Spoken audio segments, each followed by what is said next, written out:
ladies and gentlemen, this is kind of the trade we've been waiting for. A Satou Sabally and Indiana Fever trade.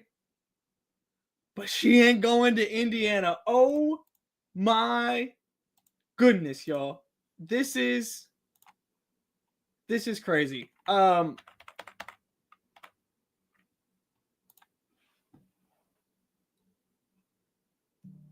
ESPN was all over it.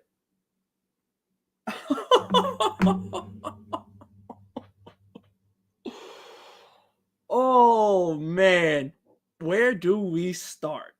Let's start with Phoenix. You get Satou Sabally. This was not supposed to happen. The super duper team in New York felt inevitable. It felt inevitable. And yet here we are. And I mean, what a return. What a return for Phoenix. I mean, obviously Satou is gonna be the centerpiece here. But Kalani Brown is going to immediately fill the gap that Brittany Griner just left. I mean, this is crazy. It sucks to lose Ty Harris, just from a point guard perspective, because I thought she was massive in the Connecticut deal with Nalyssa Thomas. I thought she was an incredible piece to throw in. But you get Satou Sabally, so you're probably feeling pretty damn good if you're Phoenix right now. I mean, the moves that they have made as they leave the Brittany Griner and presumably Diana Taurasi era, and you now have a core of Ka, Satou, and Nalyssa Thomas. You can't ask for much more. You can't ask for much more. I mean, this is... We knew that Phoenix and their ownership was not going to just kind of sit back and just allow things to happen around them. That's not how they have worked on either side in the NBA or the W. It's not how this is.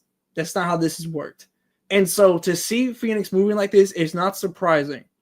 But to be able to go and get both Nalyssa Thomas and Satou while not really having a ton of assets to work with because of what you had already traded last year for Ka, I mean, this is phenomenal work, y'all.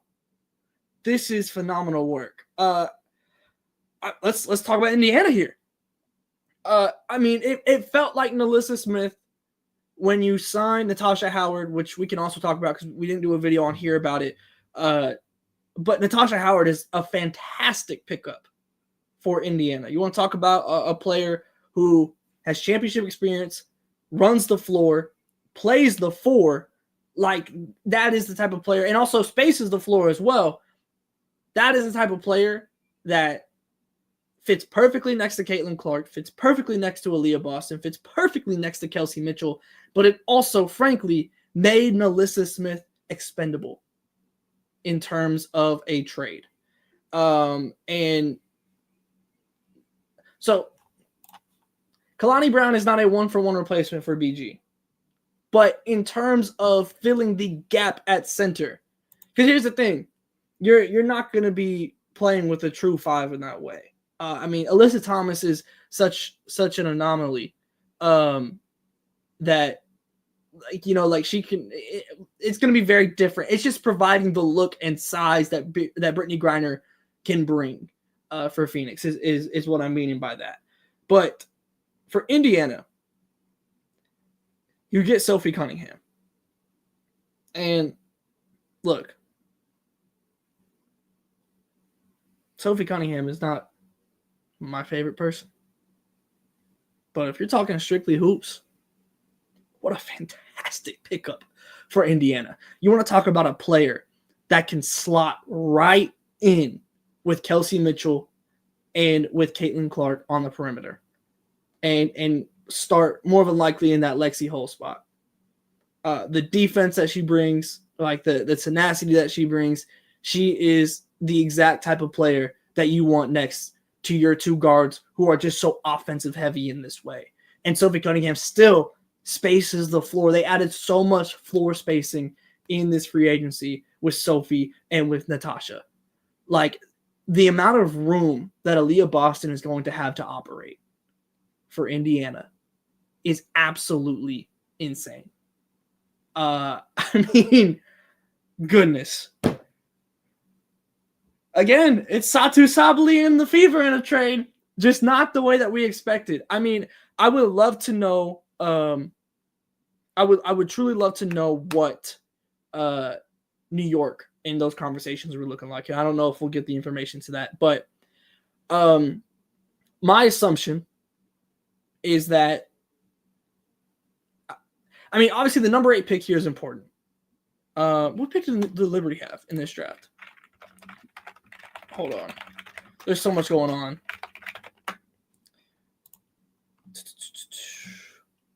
So here's the thing. New York had 7, right? And so what was New York offering that Dallas preferred this? Was there no Benaja Laney? Was Laney off the table? Was Leonie Phoebus not on the table? I'm very intrigued. I would love to know what those conversations were like. Because if you get Phoebus in 7, I'm probably taking that over this deal. But I mean, you're still feeling. I mean, like, given the circumstances, obviously Nalyssa Smith is a very capable WNBA player. Ty Harris is a guard that has been in Dallas before, is now back in Dallas, and had kind of made her way out and graduated from Dallas Wings University, and is now back. Which I don't know how that will go over. Frankly, I don't know exactly what the relationship was like as they left. But I mean, I feel like you could have got a better deal from New York. Now, I will say, I'm very happy Satou Sabally did not go to New York. Not because I'm any type of New York hater. I just didn't want a super duper team. Now, when Shawnee gets commented on this, that is a New York hater. So there's a difference. But ultimately, it's different equations to the same answer. That we didn't want Satou Sabally on the New York Liberty.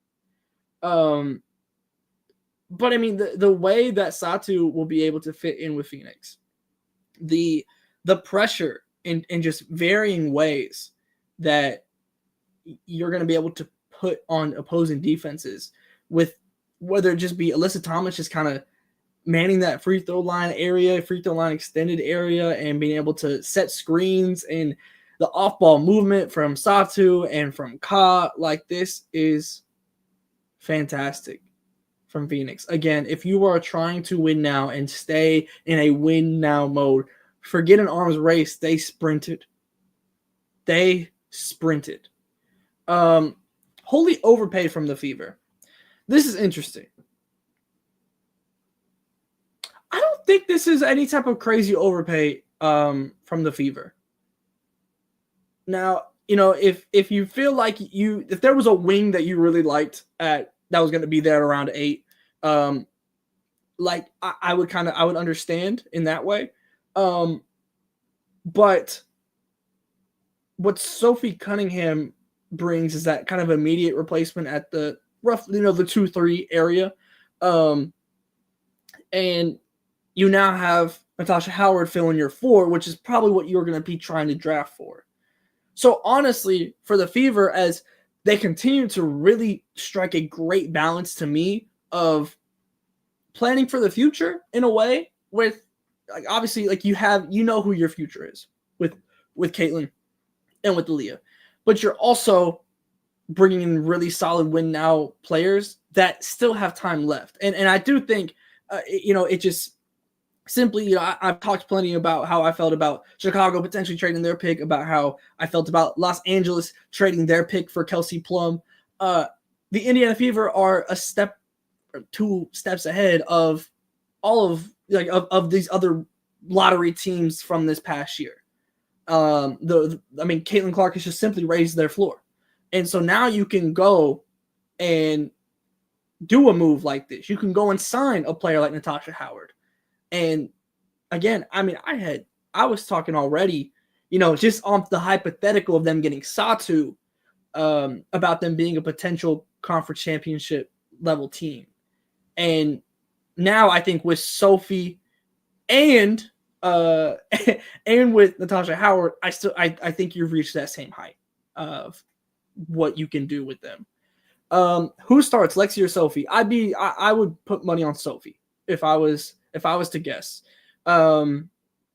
Yeah, I would say Sophie. Lexi was obviously fantastic. The hot streak she went on from 3 to end the season was incredible. But I don't think you make this trade to bring Sophie off the bench. I just don't.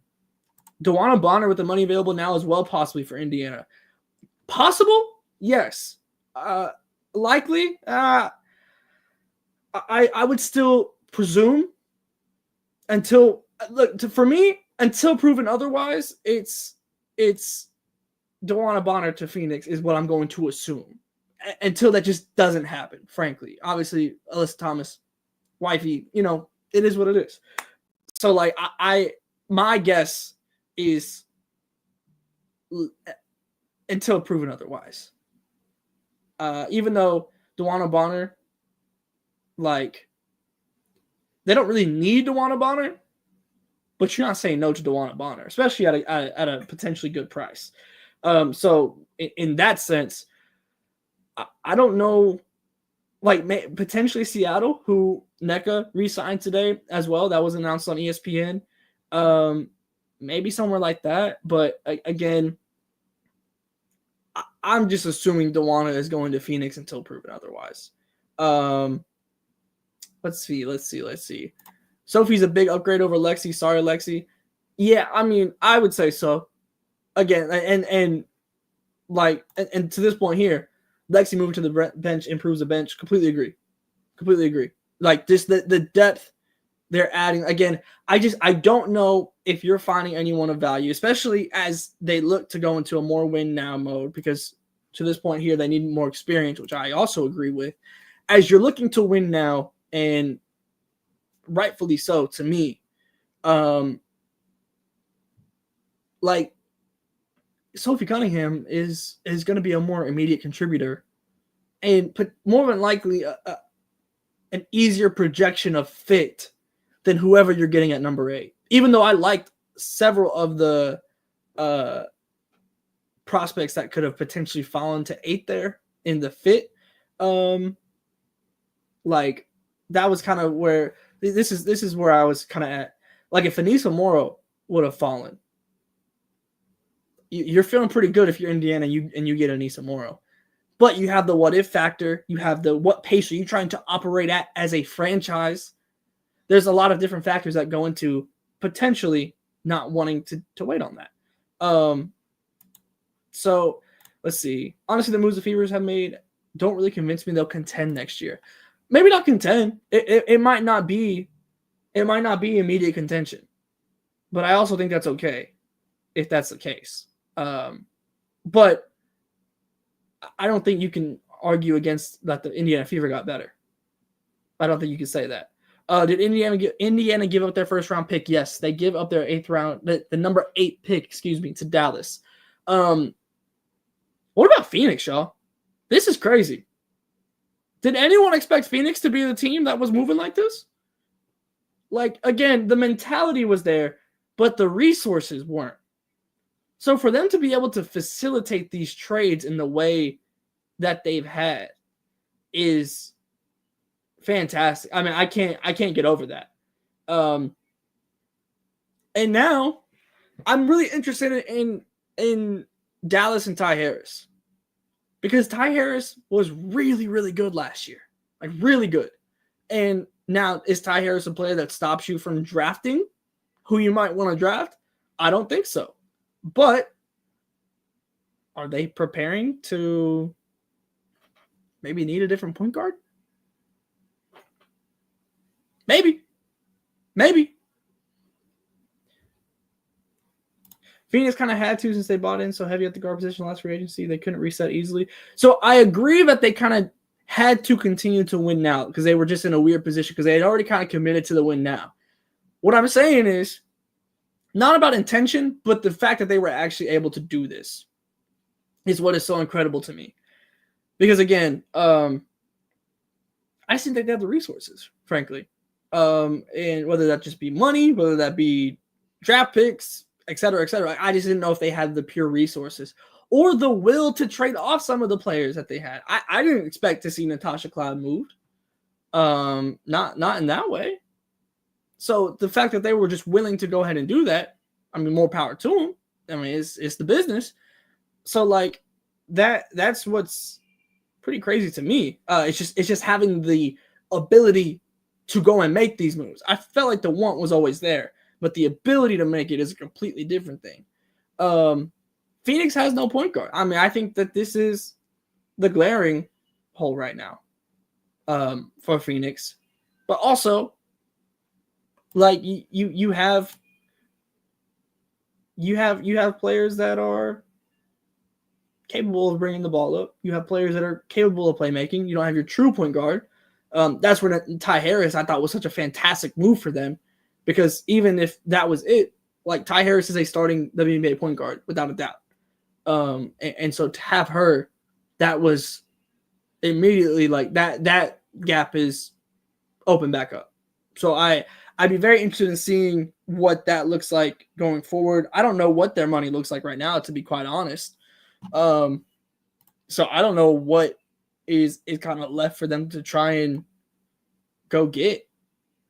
I mean, does Phoenix still have their number 12 pick after all these trades?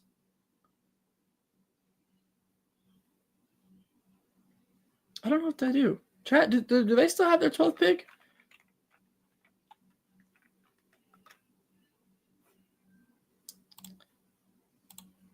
Yeah, see, this I also agree with. I think that's a good pickup. I think it's a good backup point guard.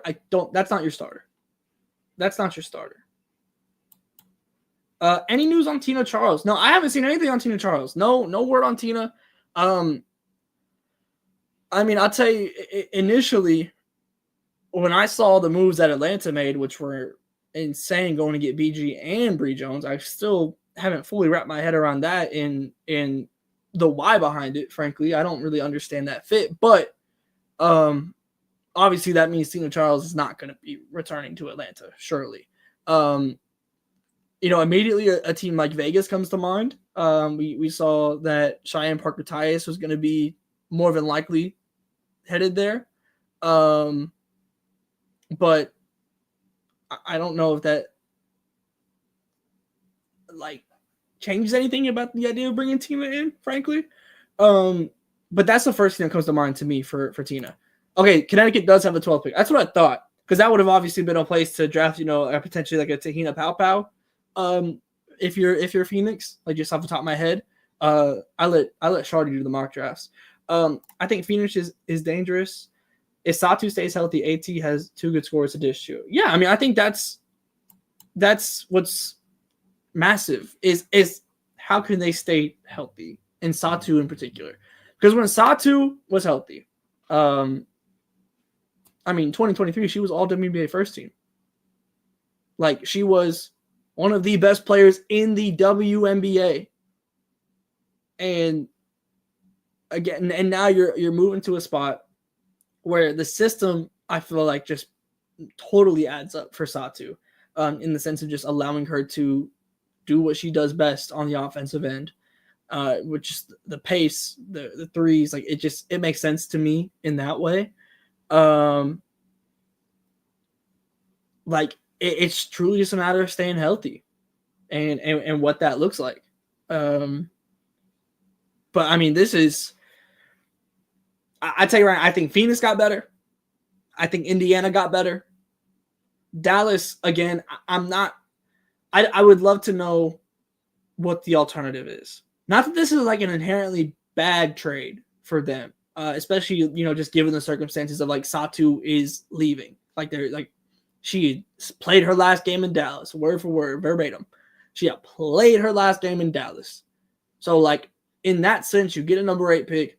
You get Ty Harris. Like, you get pieces you could potentially move as well. Like, that is kind of what, like, I'm not incredibly moved, but it could be way worse. Who can the Fever get at 19? Man, I don't know. I'll tell you who I'm incredibly impressed by that I haven't seen in first round mocks. Now I don't know if she would be there at 19, but the player that I think would be fantastic for Indiana in the long term is Leah King from Notre Dame. The way that she'd run, we've seen her now playing with 2 elite guards in Olivia Miles and Hannah Hidalgo at the college level. This is a player that I have been talking about for several different teams. That I just love. It's not even necessarily about the team fit. It's teams that need a 4 and just a high energy 4. And so, like, Indiana would fit that. Dallas, not as much now with Nalyssa, but like Dallas was a team that I had initially thought of just with Satou leaving. Vegas as well. They pick a little bit early in the second round. So like that is a team that's a player that kind of immediately comes to mind. Janiah Barker at 19. If she slides there, I absolutely think you make that pick. Obviously, it hasn't been fantastic for her at UCLA. That's just like such a stack team. But that is a player, especially in the second round at that like time of pick, which again, the second round is literally become more valuable by the year, which is the true talent in the college game across the board. Like in that way, like you take Janiah, you give that a shot. So those are definitely 2 names that, again, I don't know exactly what their draft projections look like in the sense of like, oh, they'll be there at 19. I don't know that, but those are 2 players that are fit that. I still think you draft for your forward position. Obviously Natasha Howard, like you're gonna have some time with Natasha Howard, but she's not there for the long term. So if you feel like you have a player that can fit that, provide some depth right now, and fulfill that role of running the court, crashing the boards, like that is what I'm going for at that second round pick. Man, I mean this is crazy. This is crazy. Number 8 to Dallas. I mean, look, obviously so much depends on what happens at number 1 with Dallas. There's so much smoke around Paige that, to me, with someone that doesn't have, there's no reporting, there's no knowledge of anything that you guys don't know or anything of that nature. But to me, with Paige, if there's a whole lot of smoke right now to there not to be at least a little bit of fire about her not wanting to go to Dallas. And especially now that it's Seattle that owns the pick, obviously the UConn connections there, but also just the pure ability to trade more for that number 1 pick in that flip. That obviously comes into play, right? But at number 8, like for Dallas, I mean, there's several. You know what? Let's do this. We're gonna. I know Rashard has been working on a new mock draft. But let's go look at his last mock draft. Let's go see. Let's go see who he had at 8. So, just so you guys know, this is nocatspacewbb.com. Well, Aneesa Morrow. I mean, you can't go really wrong with that. Again, obviously, Nalyssa Smith kind of like fills that 4 position right now, just in the immediacy. But Aneesa isn't going to be a true 4. She's going to be more of a 3. Now, how do Aneesa and Nalyssa look next to each other? That I'm not incredibly moved by. But I like the call out of Isaiah James in the chat. Just generally looking in this area. I know Charlotte is super high on Isaiah James. Pure just bucket. Cheyenne dealing with injuries the last couple of games, but is a very good point. If they don't go guard at the top, Cheyenne would be a really, really solid pick. Let's see. Yeah, I mean, I feel like you're looking at Morrow. Like these three right here are all pretty interesting to me for Dallas: Isaiah, Cheyenne, and Nalyssa. I would think somewhere in that area, between one of those three would be the pick for Dallas. But again, it just depends on what they do at the top. That's truly what it is. But I'll tell you right now, man, especially recently, watching that South Carolina game, watching LSU Oklahoma. I mean, like that game happened, how it happened, but the way that Aneesa Morrow rebounds the basketball is elite. Like elite. The way that she attacks the ball at 6'1", by the way, the way she goes up and attacks the ball is ridiculous. And like that is something that translates. AZ at 8, that's an interesting one. If she comes out and if she falls, she hasn't like obviously the injuries are the injuries with AZ, like you know what that is, but that could be one that you just you take your chance on, because obviously, I mean, Flood at her best is incredible. So I wouldn't hate that one bit. I would say Sophie is not an incredible defender by any means. I think she's a good defender. I don't think she's a negative on the defensive end by any means. But I think I still like what she brings next to Kelsey and to Caitlin. So I still like the deal, especially it seems like, I'll tell you right now, it seems like the Indiana Fever's mentality is that they are going for it now. They are not waiting. Trading number 8 for Sophie Cunningham says that they want to win now. And like, hey, I mean, I can't really blame them. I mean, the improvement that you saw last year, especially towards the end of the season, obviously the playoffs didn't go how you wanted to go, but you have your coach of choice. You go and get your new GM. Like, though, like you feel like this is the structure that is going to bring the Indiana Fever a championship. I mean, look, you got 3 All-WNBA caliber players. Why not go for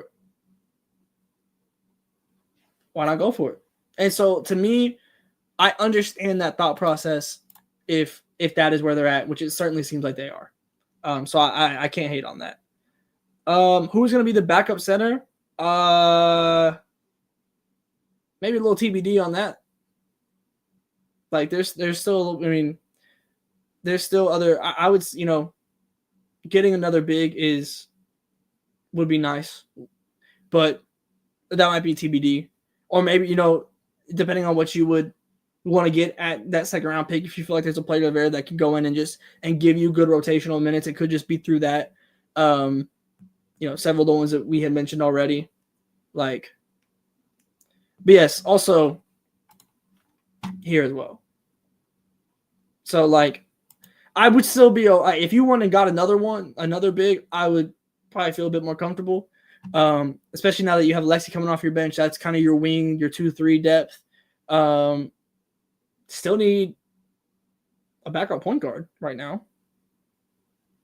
Don't have one of those. So, man, this is crazy. Again, this is the Fever are swinging, and so is Phoenix. Like, this is, again, I was honestly, I didn't know how much. I did not know how much teams were going to. You're right. Sorry, Graceberg. You're absolutely right. You guys are right. Chat. You're right. You're right. Here's the thing.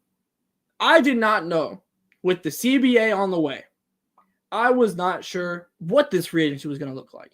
I didn't know how crazy it was going to get. But only one player that has been cored, right now at least, that we know of, has re-signed. Gabby Williams still been cored. I don't think we've gotten any notification of her officially signing that. But Kelsey Mitchell was the only one that re-signed. And I think that is super, super interesting. Both just in the state of the league as a whole, but like that's massive for Indiana in that way. But also, I mean, for the rest of the league, like obviously Jewel asked out. KP gets the core and traded. AT gets the core and traded. Satou gets the core and traded. Like this is insane movement that we're seeing right now. And again, I mean, a lot of this is going to be 1-year deals. So we're going to be seeing all these players. All these players are going to be back on the market next year. Like, it's crazy the movement that we're seeing right now and how, frankly, desperate a lot of players were to get out of their situations for various reasons. And not that that's a bad thing, but like players were like, I am not staying, period, point blank. And I mean, the arms race as well, like we talk about in free agency, but the facility arms race just feels massive right now for a couple of these players. It's not an every situation type thing. But obviously Connecticut does not have the facilities. Dallas does not have the facilities. And now we see both of them going to Phoenix and Nalyssa and Satou, where they have some of the best facilities in the entire WNBA. And like teams are catching up. The Fever are catching up. The Sparks, I believe, are supposed to be announcing something. I believe they talked about that on ESPN today during their draft show. I know they're building a facility, but more information about like where and I think more of the timeline is supposed to be dropping here soon. So in that sense, like that's like teams are trying to catch up. And Dallas is on the move, trying to get more central in Dallas because right now they're in Arlington. But when it comes to having like that high-powered facility, it's not there yet. Connecticut, we don't know anything about what's going on in Connecticut. And so I'm truly interested in what hands start being forced more and more and more as we go. I mean, this is a great point here. Facilities have to be part of the next CBA. I surely, you would think, but some owners are going to have to lock in at that point. And what happens if they can't or decide they don't want to? Because there's a lot of expansion bids that are coming through. Detroit, Philly, Tennessee. You can get up out or move or like no more broke owners. No more broke owners. Let's see. Man, how are y'all feeling though? What are we? All right, I want to know y'all's opinion for each team, Phoenix, Dallas, and Sophie, and Indiana, out of 10 or grade. Either out of 10 or letter grade. How are we feeling in the chat right now? Because, again, if I'm Phoenix, I think, obviously you get Satou with the Kalani Brown pickup feels massive. I fully expected Kalani to go in the expansion draft. And so I was shocked to see that. So the fact that now Phoenix has her, that's fantastic for Phoenix. Again, Dallas, I'm not incredibly moved, but I think you could do worse. I'm very interested in seeing I don't think Dallas is done. I mean, either you end up with Paige and you're feeling good, or a lot of stuff went down. And we'll kind of have to reassess after that. And Indiana, if you're trying to win now, I think you got better.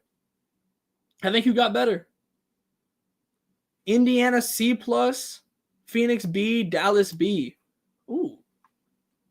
I think that's a little harsh.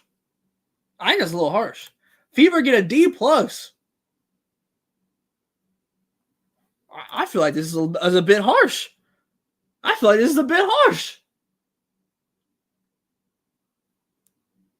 Wow. Phoenix 8. Yeah, I'm with you. Dallas trade Enrique to the Storm for number 2, be the Dallas 2025 class.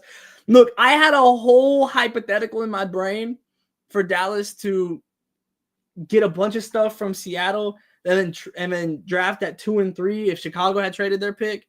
Like, I had a whole like headcanon about it. The Indiana trade made no sense. Sophie only averages 8 points a game. See, here's the thing. Here's the thing with this. You're not asking Sophie to come in here and score 15 to 18. You don't need that. You don't need that. The Fever had paid too much to get rid of Smith. Wow. I thought people would be higher on the Fever move.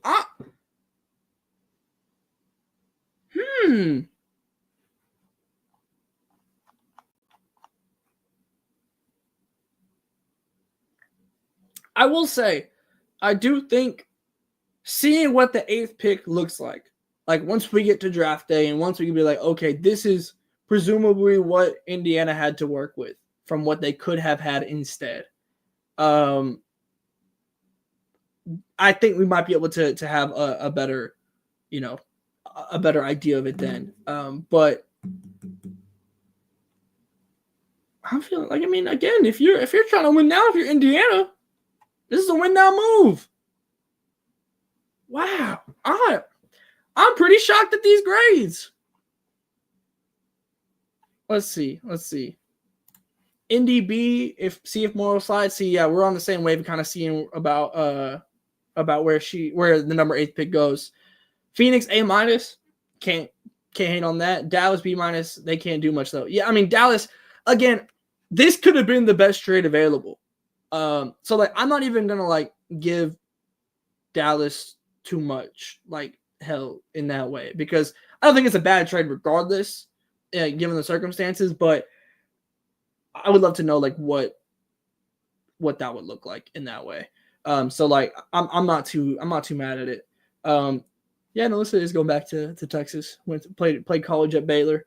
The Fever was the best move possible, and it fits that they need depth because they want to win now. That's, I mean, again, if you're trying to win now, that's kind of where I'm at with it. Like, but again, like, I like this. Dallas is trying their best. Yeah, pretty much. Pretty much. Like that's what this feels like at this point. And like again, they were in a pretty rough place, to be honest, when it comes to trying to figure this out. Let's see. I'm really high on these next couple of drafts, and I don't think the Fever need to make strong pushes until they have a firmer base. See, I think that is where hindsight is going to kick in.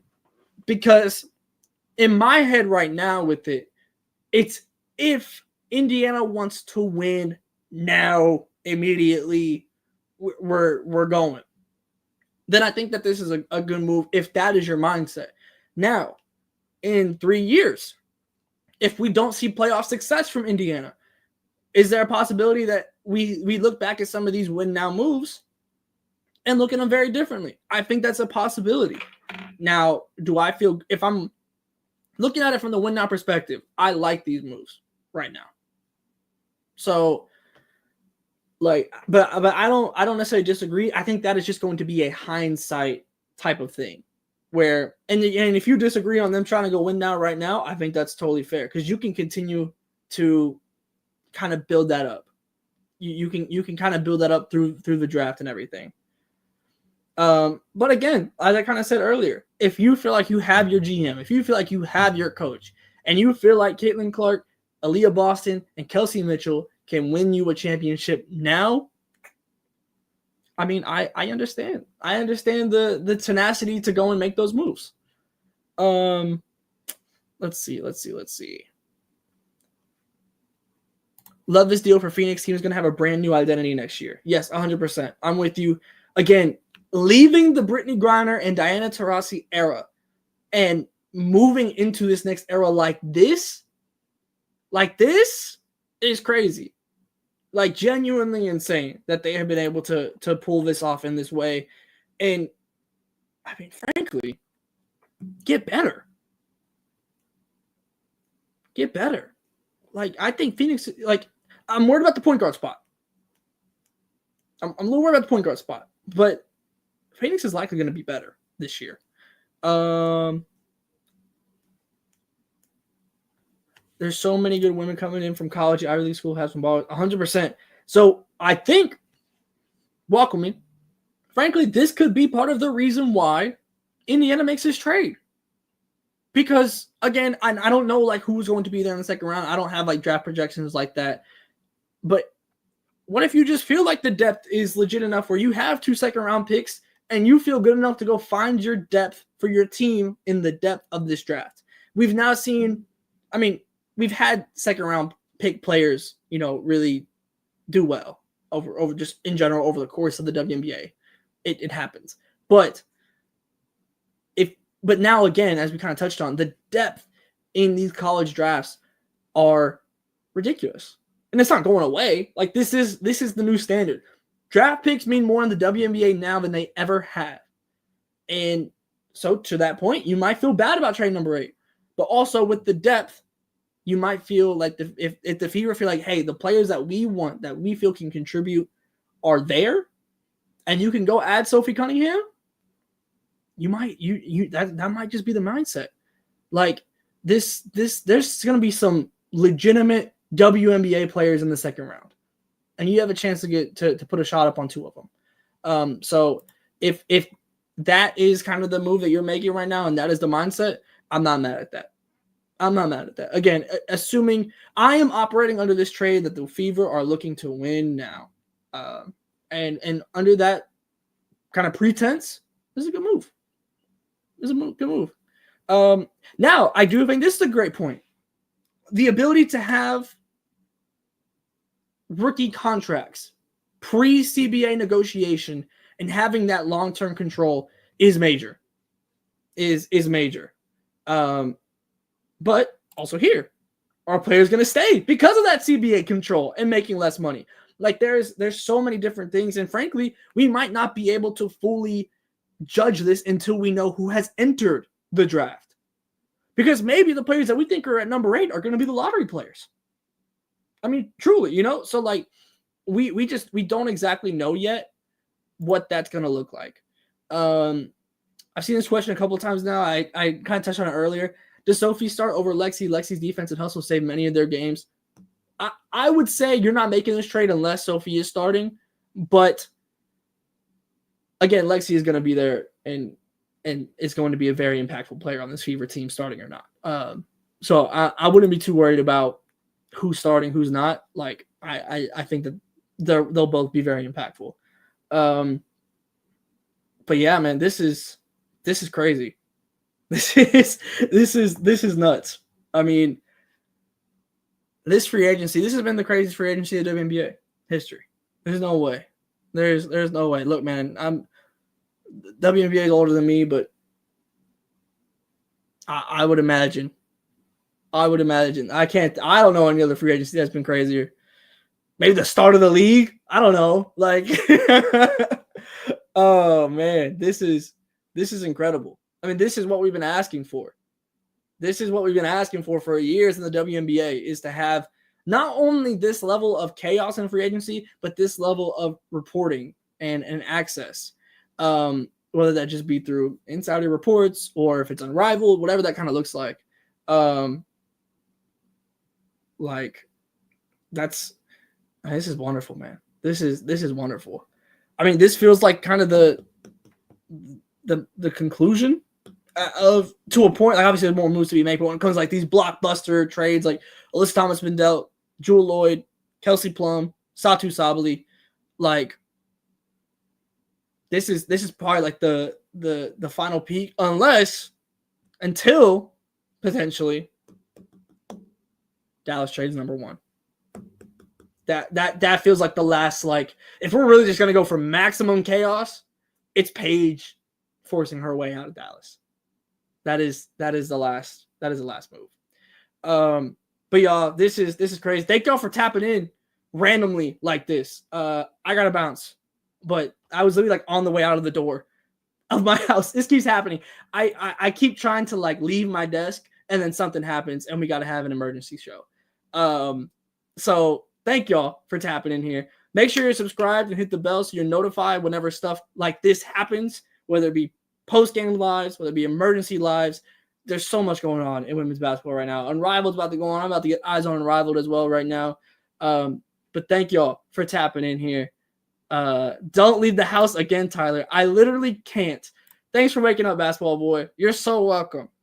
Look, every time. So if something else happens, no, I left my desk. Is pretty much what we're working with now. But thank y'all for real for tapping in here. Make sure you're subscribed here. Make sure you're subscribed on the website. Again, I've been saying this, but I can't emphasize enough how big of a month that this is about to be for No Cat Space. We have some big announcements coming in February. And so make sure that you are subscribed.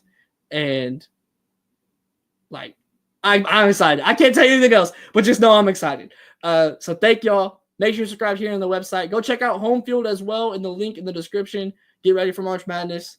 And I will see y'all next time.